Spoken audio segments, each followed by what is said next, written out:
ഉൽപ്പത്തി പുസ്തകത്തിൽ നിന്നുള്ള വായന 20 അധ്യായം 1 മുതൽ 7 വരെയുള്ള വാക്യങ്ങൾ. അബ്രഹാം അബിമേലെക്കും. അബ്രഹാം ഉടനെ നെബേഗ് പ്രദേശത്തേക്ക് തിരിച്ചു. കാദേശിനും ഷൂരിനും ഇടയ്ക്ക് അവൻ വാസമുറപ്പിച്ചു. അവൻ ഗരാരിൽ ഒരു പരദേശിയായി പാർത്തു. തന്റെ ഭാര്യ സാരയെ കുറിച്ച് അവൾ എന്റെ സഹോദരിയാണ് എന്നത്രേ അവൻ പറഞ്ഞിരുന്നത്. ഗരാറിലെ രാജാവായ അബിമേലെക്ക് സാരയെ ആളെ അയച്ചു വരുത്തിക്കുകയും സ്വന്തമാക്കുകയും ചെയ്തു.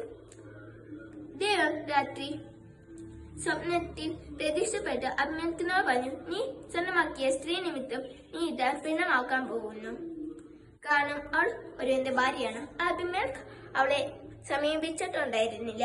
അവൻ ചോദിച്ചു, കർത്താവേ, നിരപരാധനെ അങ്ങ് വധിക്കുമോ? അവൾ എന്റെ സഹോദരിയാണെന്ന് അവൻ തന്നെയല്ലേ എന്നോട് പറഞ്ഞത്? അവൻ എന്റെ സഹോദരനാണെന്ന് അവളും പറഞ്ഞു. നിങ്ങളുടെ ഹൃദയത്തോടും കരയത്ത കൈകളോടും കൂടിയാണ് ഞാൻ ഇത് ചെയ്തത്. അപ്പോൾ ദൈവം സ്വപ്നത്തിൽ അവനോട് പറഞ്ഞു, നിങ്ങളുടെ ഹൃദയത്തോടും നീ ഇത് ചെയ്തത് എനിക്കറിയാം. എനിക്കെതിരെ പാപം ചെയ്യാതിരിക്കാൻ ഞാൻ തന്നെയാണ് നിന്നെ തടഞ്ഞത്.